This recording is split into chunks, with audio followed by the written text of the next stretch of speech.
జరుగుతున్నా కూడా నేను సిట్ వేసాను, తేల్చమని చెప్పాను.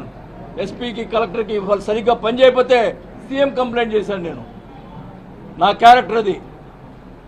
ఈరోజు అధికారం లేదు కాబట్టి నువ్వు ఏమైనా చేయగలదు, నువ్వు రుజువు చేయాల. నీ ఇష్టం వచ్చినట్టు ప్రచారాలు చేసి మా అబ్బాయి మీద క్యారెక్టర్ని దెబ్బతీసావు, ఇష్టం వచ్చినట్టు చేసావు, అన్నిటికీ ఓచుకున్నావు, ఓచుకునే కొన్ని ఎక్కువ చేసావు.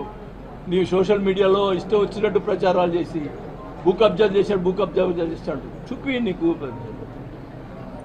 పోతే మా వియ్యంకుడు సంబంధించినటువంటి విలాస్ దాని మీద అవినీతి జరిగింది, అక్రమాలు జరిగిందని ఓకే, వాడేవాడు గుప్తా వాడేవాడు ప్రెస్ మీట్ పెట్టి అక్కడ జరిగింది ఇది ఇది నీ అని చెప్పడానికి ఓకే, నీకు అధికారం ఉంది, రా, ఏం తప్పులు జరిగింది రా, నోటీసులు ఇవ్వు, అది కరెక్ట్ కాదో తెలిసిపోతుంది.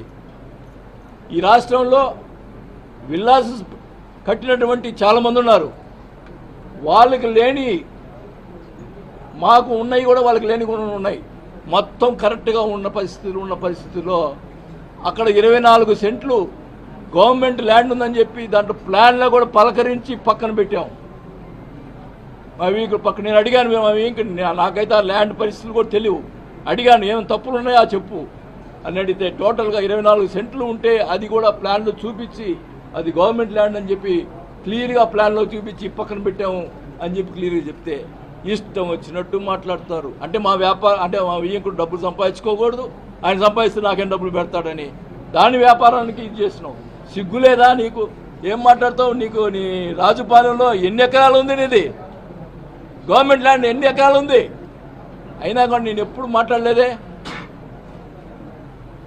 ఓకే, నువ్వు తప్పుడోడివి, నేను తప్పుడోడుగా నేను ఒప్పుకోను, తెలుసు. ఏదున్నారా నోటీసులు ఇచ్చుకో, ఏమేం చేసుకో, అంతేగాని మనుషులను పంపించి అక్కడ విలాస్ దగ్గరికి పంపించి దౌర్జన్యంగా మనుషులు పంపిస్తావా? చెప్పుతావు కొడతా లంచా ఒకళ్ళు ఎవడొచ్చినా కానీ చెప్తాను. ఏమనుకుంటున్నారు మీరు?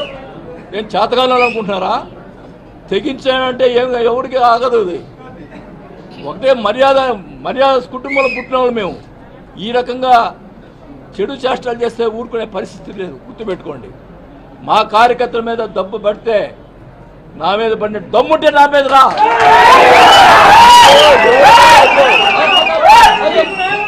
దమ్ము ఉంటే నా మీద రా. ఏందయ్యా ఇది? నీచమైన సంస్కృతి. రాజశేఖర రెడ్డి విగ్రహాలు పడగొట్టమైంది. రాజశేఖర రెడ్డి గారు కానీ ఎన్టీ రామారావు కానీ ప్రజలకి సహాయం చేసినటువంటి వ్యక్తులు, వాళ్ళు ప్రజలకు మేలు చేసిన వ్యక్తులు. ఎవరికి అపకారం చేయలేదు, ప్రతిపక్షం వాళ్ళు కూడా అపకారం చేయలేదు, అందరికీ న్యాయం చేశారు. అలాంటి విగ్రహాలు పడగొట్టమైంది. ఎవరి మీద? మా ఎమ్మెల్యేలు తప్పులు చేస్తుంటే వాళ్ళ మీద కొట్టండి. చనిపోయిన రాజశేఖర విగ్రహాలు పడగొట్టేది ఏంది? ఏం మాకు చేత కదా ఇంట్రా విగ్రహాలు పడగొట్టేది? ఆయన మహానుభావుడు, అందరికి ప్రజలు సేవ చేశాడు, గౌరవం ఇచ్చాం. నేను ఎక్కడ పార్టీలో ఏ తప్పు జరిగినా కూడా నిలబెట్టి అడిగేవాడిని. నేను ఒంగోలులో 20,000 పట్టాలు యువపతిని పోటీ చేయనని చెప్పి గొడవ పెట్టుకున్నా. ఏదైనా కానీ తప్పు జరిగితే తప్పు అని చెప్పి మాట్లాడినటువంటి నేను. ఒకవేళ దాంట్లో మా పార్టీ వాళ్ళు కూడా నాకు అన్యాయం చేసి ఉన్నారు, అది నేను కూడా ఒప్పుకుంటున్నా. అది కూడా తొందరలోనే మొత్తం అన్నీ కూడా బయట పెడతా. ఎవరు తప్పు చేశాడు అన్నీ కూడా బయట పెడతాను, అది కూడా చెప్తా ఉన్నా. కానీ ఒకటే చెప్తా ఉన్నాం, నువ్వు అధికారంలో ఉన్నావు, భూ కబ్జాలు చేశా అన్నావు, నీకు అది ఉంది ఈరోజు అధికారం, బయటపెట్టు. నేను భూ కబ్జా చేసినంటే బయటపెట్టు.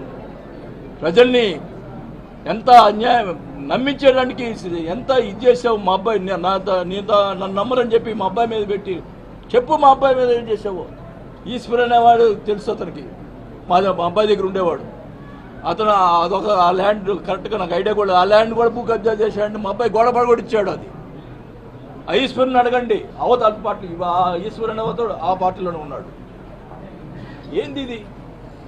ఈ దుర్మార్గం ఏంది? నువ్వు మా మీద బురద చెల్లినటువంటి వాళ్ళందరూ కూడా మా పార్టీలో వాళ్ళ పార్టీలో తీసుకున్నాడు అంటే ఏంటి నీ ఉద్దేశం? భూ కబ్జాలు చేసిన చెప్పినటువంటి పేర్లన్నీ కూడా ఆ పార్టీలో తీసుకున్నా అంటే వాళ్ళ ఉద్దేశం ఏంటి?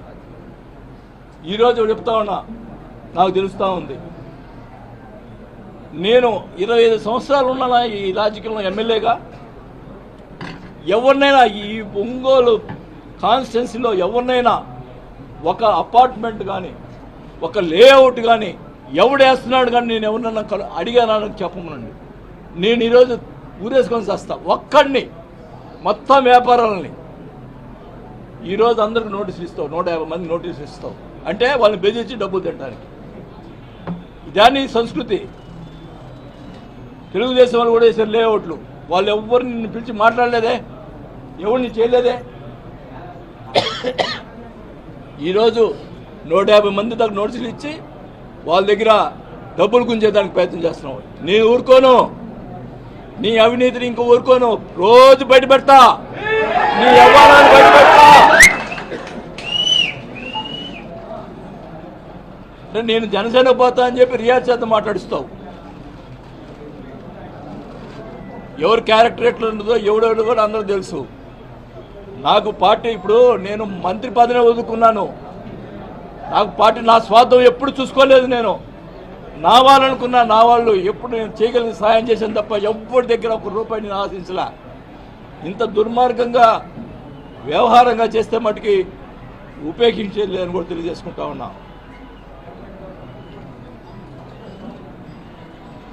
మీరు ఏం చేస్తారు? ఎందుకు నోటీస్ ఇచ్చారు? వాళ్ళు డబ్బులు ఎందుకు వసూలు చేస్తారు?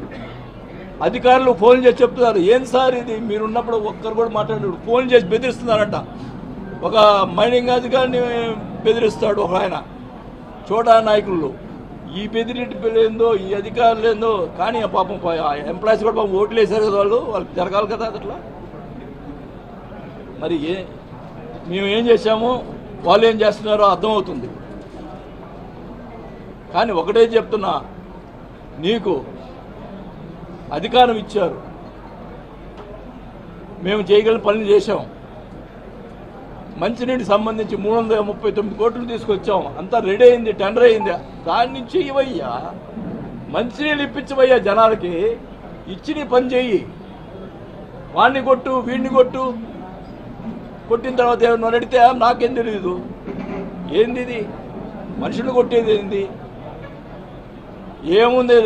రేపు నేను కూడా డైరెక్ట్గా అటాక్ ఇస్తా. కాకపోతే కేసులు పెడతారు, లోపల వేస్తారు. ఏమవుతుంది?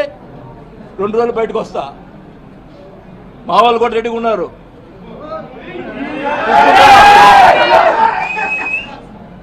బోర్డులు పెట్టిస్తావా పారిపోయాడని? ఏందయ్యా పారిపోయేది? సిగ్గుండాలా? ఒకటైతే చెప్తున్నాను, నేను మటుకి నాకు ఇంకా 1-2 నెలలు నా పనులు నేను చూసుకుంటా. ఎందుకంటే ఎలక్షన్లో నాకు కొన్ని అప్పులైనాయి, అవి తీర్చుకోవాలా. నీలాగా అప్పులు ఎగ్గొట్టేవాడిని కాదు నేను, వాళ్ళు బెదిరించేవాడిని కాదు.